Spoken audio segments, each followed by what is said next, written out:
کمپانی اپل میدونه که همه دوست دارن گوشی‌های این شرکت رو داشته باشن و ازش لذت ببرن.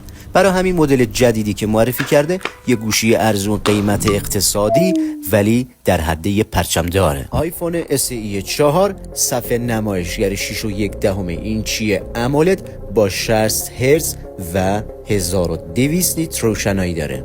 دوربین سلفی 12 مگاپیکسلی در کنار دوربین اصلی پریمیر 12 مگاپیکسلی. قلب تپنده CPU A18 پرو رو داره، همون CPU سری 16 با بدن تیتانیومی و بدون داینامیک آیلند. رم 8 گیگابایت، توی حافظه های 128 و 256 گیگابایتی. باتری 3350 میلی آمپری، البته شارژر مگسیف رو هم ساپورت میکنه. و در نهایت همراه با iOS 18 و قیمت $500 عرضه میشه.